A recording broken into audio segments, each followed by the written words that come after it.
Well, thank you for helping my project. Of course, no problem. Could you say a little bit about yourself? Yeah, so my name's Jagrati. I recently graduated from UT Austin with a degree in architectural engineering and business.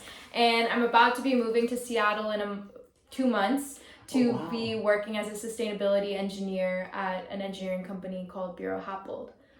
Buro Happold? Yes. Oh, okay, is that a person's name? Yeah, it's like the founder's name, and it's like a British company, but now they're all over the US too. What got you into architecture? Yeah, so I mean, I started off at UT as just a business major, and then I'm like really passionate about sustainability. And at the time at UT, they didn't really have a path within the business degree to explore that further. And then I started learning more about like urban development and cities and just like the relation between that and sustainability and like what a big impact it can have. And so I kind of saw it as an intersection because like the world is going to keep developing, cities are getting bigger, you're going to keep building buildings, and so why not learn how to do it in a way that's sustainable? And so like that is a big focus in the architectural engineering degree is like sustainability and energy efficiency. And so that is kind of like what I'm going to be doing now in my job is looking at how to build cities in a better way, in a healthier way. Whenever you think about sustainable, what does that mean to you? Yeah, so I mean, I think it has to like play into multiple things. Environmental sustainability, so looking at, basic things like emissions and like the footprint that like our activities and like our infrastructure have. And then there's also like the equity component and like making sure that as we develop that we're not like furthering the income divide, the like wealth gap and things like that, and making it sure that like our cities are livable for people from all socioeconomic standings. And so I think like especially today, equity is such a big part of sustainability. Like you can't have a sustainability conversation just looking at like the basic environmental impacts. You have to be considering how it impacts like lower income communities and like people of color as well. And so I think like those two pieces are like really what sustainability means to me, is like making sure just that our world can continue moving forward and supporting people from all walks of life. I understood that like when Henry Ford was like making the Model T, he wanted to make a car that was cheap enough so that his workers could actually buy it. So like having a place where the workers that built the place could actually live in it as opposed to... Yeah, exactly, because I think that's like a really big problem in like most major cities. I mean, even in Austin, like the housing prices are like skyrocketing, and so it like really pushes people and like specific groups of people out of the main cities, and so that's a huge problem. And so trying to reconfigure how our cities are built and how we build our buildings so that they can be lower cost, and so like all of those elements kind of play into how like our country and our cities and like our world can be sustainable for everybody, and like we can keep living like normal lives that aren't like impacted by all of these like climate crises and things like that disproportionately affect like specific communities. So how can we make sure that those communities are supported? Have you ever been to Tokyo?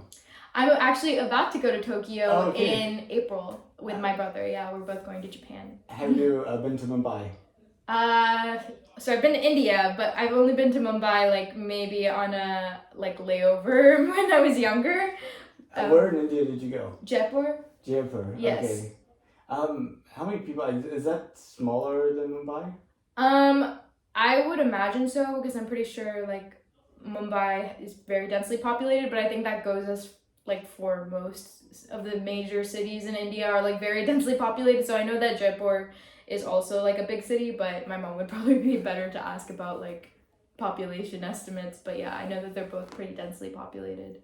Yeah, sometimes whenever I'm doing these talks and ask people about, the future and stuff, and they're like, yeah, we're getting overpopulated and this type of thing. Yeah. And I've been to both Tokyo and Mumbai, and I can't help but think that maybe it's not overpopulation, but under-organization. And so it'd be kind of interesting whenever we get back from Tokyo, hear what your thoughts about, what the day-to-day life is like in Tokyo versus like maybe some other cities around the world. No, definitely. And I think like that's a really good point, especially in relation to America, because I think at least like the way that our country is organized is like there's a big focus on sprawl. Like if you even like specifically consider like Texas and like our cities, they're not walkable. In even like downtown Houston, I think has just like grown to the point where like downtown Houston isn't walkable. And that is kind of what sets apart like American cities and their setup from a lot of different places in Europe, places in, I mean, I have a more limited exposure to India just because I've only been to like my grandparents' house there, but at least what I'm seeing from Japan is like the transportation systems there are amazing. Like the cities are walkable, and like if it's not walkable, like there's a huge train and like rail transport, which like you can't say that about every American city, you know, like other than like New York, Chicago, there's like very specific cities in the US that are known for their rail, but like otherwise America is like, or like Texas and other cities are like not walkable at all. And so then there's like that aspect of under organization, so like people have to go so far to go get what they need, and then everybody needs a car, and then your like emissions are up and things like that. Yeah, people driving a long distance to go to the gym, so they get on a treadmill to run. Exactly. So like there's a lot of inefficiencies there, and so there's like this whole concept that I think was put forth of like the 15-minute city, and that like within 15 minutes you should be able to like walk or use like some form of public transportation to get to all of like your basic essentials, like your work, your grocery, your school, like whatever.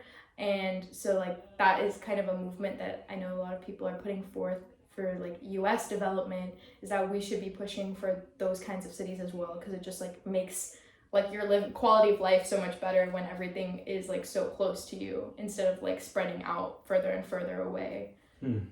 Yeah, no, that makes so much sense. Yeah. So I'd like to revisit this topic, but I have a few other questions. Yes, go for it. I guess first off, did you know that NASA is planning to send astronauts back to the moon? That's amazing to hear. Yeah. So you didn't know about it? No, I didn't. I'm not super up to date with like my awareness on like space exploration and stuff. So it's great to be talking to you because you're probably the best source. Well, what do you think about it? I mean, if you could maybe expound on it's great. Like, why is it great? Yeah.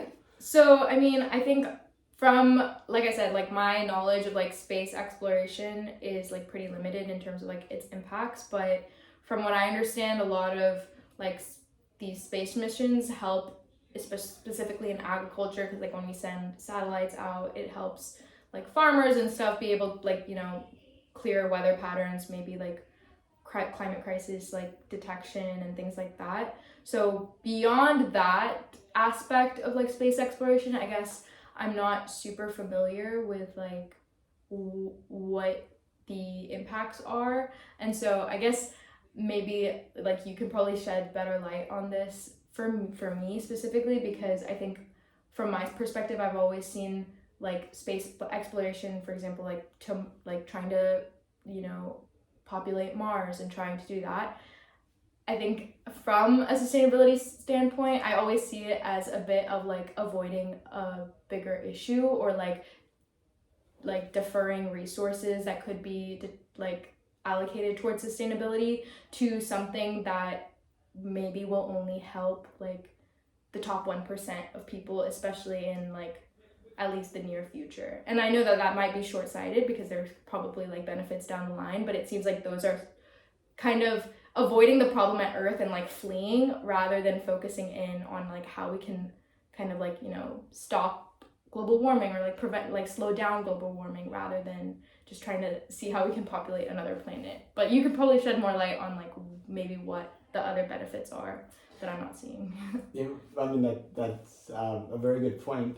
So from a social standpoint, you know, in 1969, 1972, we had 12 white men walk on the moon. So we plan to put the first woman on the moon. So how does that? What do you think about that, just from like a social standpoint? Yeah, from a social standpoint, I think that's great, and it probably definitely shows like a lot of like forward movement in terms of like, you know, certain fields being kind of like blocked off for men historically, and now we're not only allowing women into like the conversation and into like the room, but like actually allowing them to be the ones like paving the way and like actually going to space, landing on the moon. So that is like definitely a huge leap forward.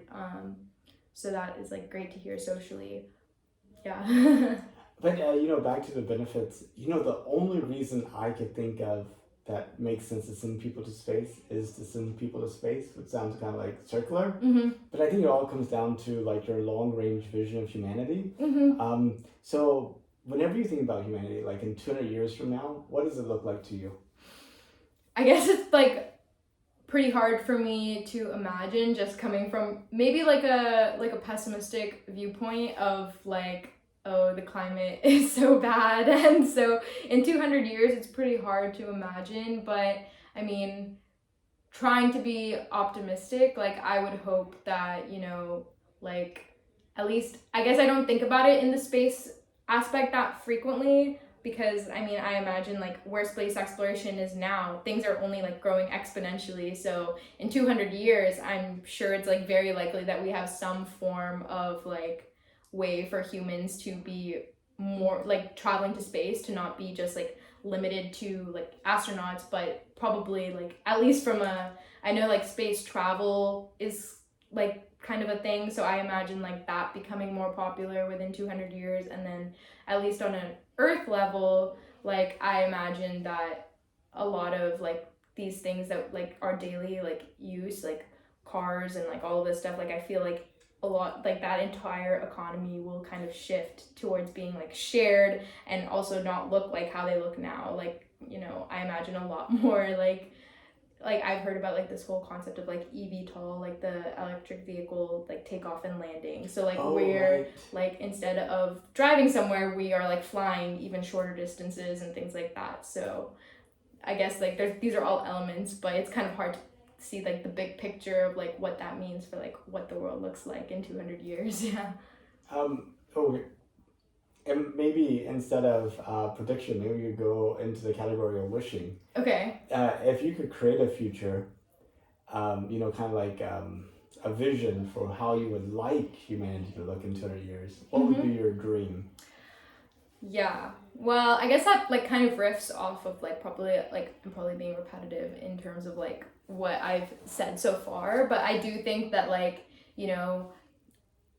I would see it as like people aren't so much like, there's a lot more focus on like, I guess like people are probably living in more densely populated like buildings, and like people are, you don't have to drive anymore anywhere. There's like super efficient transportation systems across not just your city, but like across the states, across like countries. Like just travel in general, I think will become a lot easier and a lot more efficient and like sustainable. And I guess just I imagine like a lot of the things that we have to do in our daily life now will be like, the like effort that we have to put into things will be made a lot easier. And so like I think all of that is great. But yeah, I guess it is kind of like it's such a big question to answer. So I think it mainly like what I can envision for like in 200 years, what the world and like what cities will look like is probably kind of stems from a lot of like sci-fi movies. And like I can't remember the name off the top of my head, but that one Disney like animated movie, I think it's like The Robbins Family or something like that, where they're, like they're in their little like spaceship type vehicle, and they like go to wherever they want in their little town. And so the Jetsons maybe. Oh yeah, maybe. I can't remember off the top of my head, which I have like a very distinct picture in my mind of like this little blonde child who can like travel, or like, yeah. But I also have like seen a lot of things about like robot companions, and like I saw like Disney is like putting forth like those kinds of things. So I just feel like all these technologies that are like just on the like cusp right now, I can't even imagine what it's gonna be like in 200 years. Like, so yeah, I think there's a lot to look forward to, and somewhat like, at least maybe because I'm not as aware about it, like kind of be scared of it, at least at this point. Let's see. Okay. In 200 years, do you think we have people living on the moon and Mars and other places? In 200 years, I mean, I guess I don't know about like living, because I think 200 years at least to like develop a livable like society on Mars still seems kind of short to me, just because like I think, I mean, imagine like how long it takes to like build infrastructure in like the cities that we have today. So like to have the same like, I mean, it would probably be a very like small population that feel like those, you know, like first movers who like want to go over and like settle on Mars or the moon, because obviously like your quality of life there would be very different than it is here when we already like have all of this development. So I don't know, 200 years to me seems kind of short for like people actually like living there permanently, like settled there. But I could see that like travel to those places would be made a lot more be a lot easier. At least in my mind, that's how the timeline works. But again, because of the rate at which things like grow now, it's like hard to even imagine like, yeah, like maybe 200 years for us is like the equivalent of like what could be done in like 3 times that length, 4 times that length. So I know 120 years ago, the Wright brothers flew a heavier than air aircraft for the first time. There were 0 commercial passengers, and now there's like 1 billion every year. You know, it's like. That's a good point, yeah. So I guess, I mean, yeah, like anything is possible, I guess, when you say it like that. Like, yeah. I mean, I also think like that the interest in space exploration is so high. I mean, I think that was like a good point you brought up. Like the reason that we send people to space is like we send them to space. So like, obviously like my standpoint earlier about like the sustainability aspect is a little bit like black and white, but I do think that there is like, for the common person and just for everybody, like the idea of exploring space is like interesting and captivating, and that is like why even people who aren't in the field and aren't astronauts are so interested in like what there is out there, you know. And so like I think that interest isn't going away, and so there's definitely going to be people who like want to go to space and like see what there is in terms of like living there or like traveling there. So again, definitely see like that being a possibility. Yeah. I'd like to ask you about some current developments in space. Did you know that Jeff Bezos, the founder of Amazon, has a space company? Yes, Blue Origin. That's yeah. it. Yeah. And do you have any ideas about why Jeff Bezos, what he wants to do with it? Not exactly. From my understanding, it's like the privatized space exploration, and I don't really know beyond that like what his like I guess angle with it is, if it's for like travel purposes, if it's for like scientific research purposes. Yeah, I'm not entirely aware. Well, he wants to create the foundation that allows for heavy industry and all those earth-harming activities to actually move off of the earth, and then to kind of allow for the earth to be more of a zone to just like residential and just for humans and animals and plants and that type of thing. So like all the energy production. His company Blue Origin also simulated lunar regolith and made solar panels out of it. It's kind of like an experiment. Whoa, okay. So that's kind of like his vision. I was just wondering how that ties in with your idea of sustainability. Yeah, I mean, I guess it gets complicated because Jeff Bezos is definitely like an interesting figure, maybe like slightly controversial. So maybe I have some innate like skepticism about his desire to push forth like a sustainable world. Maybe that's like cynical, but I mean, the concept that you like propose is like, that sounds ideally great, like, you know, pushing all of these like emissions producing things. But I worry about, I guess, like how feasible that is to like say like we're pushing our emission producing activities out into space, but like ultimately things that go out in space do have an impact on like our atmosphere, our ozone, right? So like I don't know exactly if that's like feasible to say that you can just like put it out there and like have no impact on Earth from any of those activities anymore. I guess I don't know enough about how that works. And then I would also wonder, like, I mean, I'm sure like he's looking into like the cost benefit of like, I just wonder if that makes things more of a divide for people on Earth to be able to afford like, you know, industry that is like shipping things from space. I don't know how that works. So I don't know. I guess like I think that the vision is very grand, and if it is like feasible and like he can accomplish that, sounds amazing, because obviously like the earth is in desperate need for some intervention on an emissions front.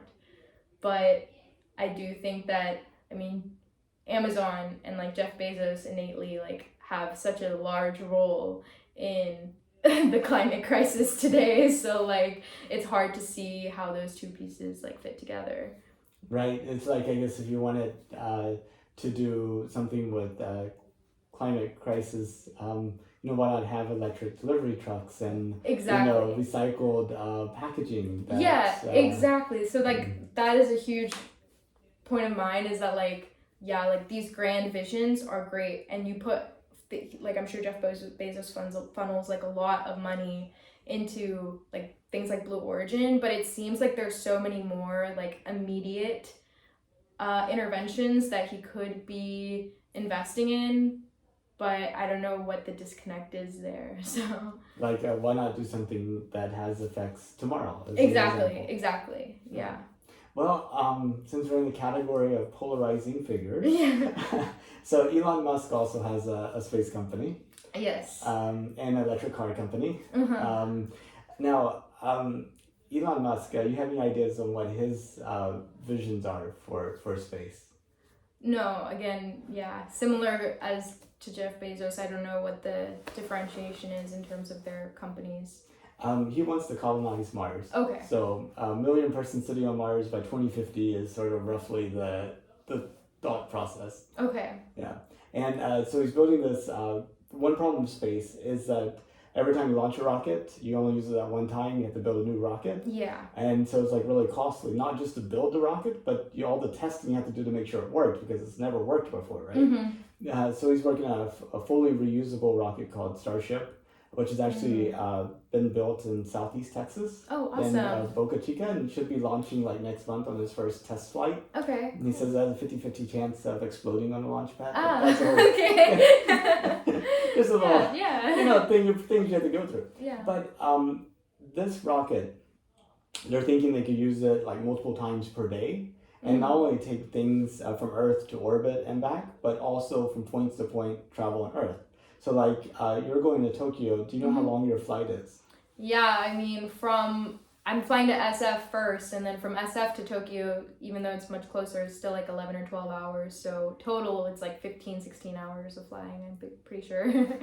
And what if you could fly from Los Angeles to Tokyo in 30 minutes, and it costs the same as an equivalent first-class airline ticket? Would you do it? Oh, definitely. That sounds great. I hate flying, so that would be... That's what they're talking about. Yeah. Is actually being able to do that, I mean, could you imagine you go to Tokyo, have lunch, come back, and not miss a day? I mean, that sounds great. Yeah.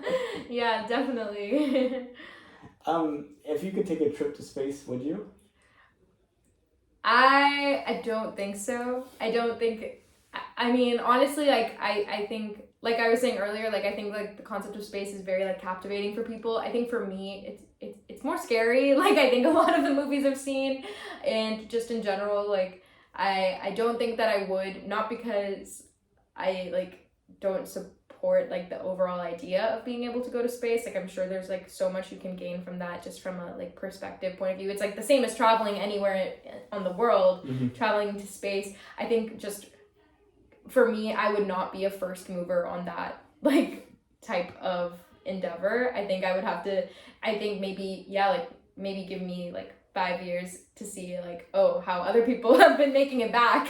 And then I would probably, be more keen on, like, trying that out. But as of right now, like, if you ask me, like, you could go tomorrow, I don't think so. Like I said, I don't like flying anyways, so I think maybe the trip to space would be a bit much for me. And you are very adventurous. I mean, you've bicycled from Austin to Alaska.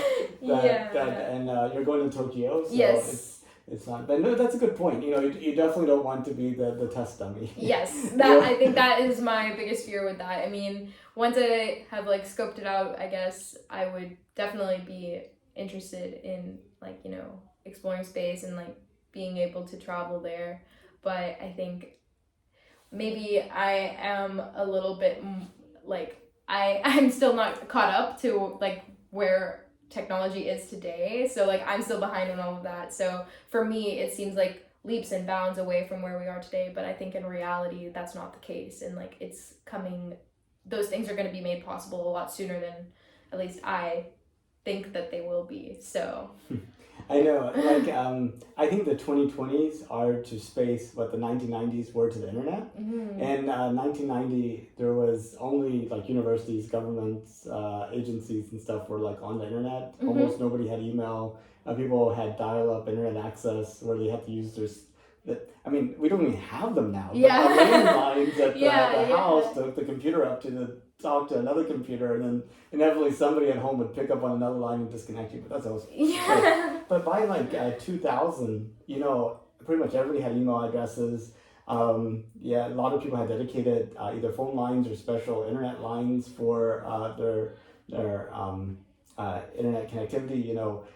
Businesses had like websites which didn't exist in 1990. And I think we're going to see that same sort of transformation this decade, which is why I'm kind of think this is an interesting time to have these conversations. Yeah, definitely. But I see an overlap. So my vision of kind of like the future is I'd like to see humanity like spread out to the rest of the solar system, to nearby star systems, and completely populate the entire galaxy with life and humanity and civilization and all that good stuff. Yeah. And I see a little overlap, a lot of overlap actually, between what would be required to make that happen and sustainability. And I was wanting to run some things by you. Yeah. Like what we need is some type of like, fully self-sustaining like subset of civilization that you could package up and then put someplace and deploy, mm-hmm. right? So this is like generating its own power, generating, recycling all its own water, growing all of its own food, manufacturing everything that it needs, and having all the skill sets that you need. And I think being able to solve that problem for space allows for us to create systems down here on Earth that keep from having impact on the broader mm-hmm. Kind of ecology and environment. Can you imagine an apartment complex that produces all of its own power, recycles all of its water, mm-hmm. Grows most of its food, and is like, a nice, wonderful place to live in? And could you build it for us? Yeah, I mean, I guess, so there's this concept in like the architecture sphere called like the Living Building Challenge. I don't know if you've heard at like about LEED buildings mm-hmm. or WELL buildings. So those are all like certifications for buildings that like achieve like some level of sustainability. And so Living Building Challenge is like the most rigorous of those. And like there is, I think, only one in the US that has like met that category, and it's like the Santa Monica building. The reason I know about it is it was built by like the company I'm about to work for, but I'm pretty sure it has this like concept of like all like kind of like almost like self-sustaining, like you were just saying, for like an apartment building.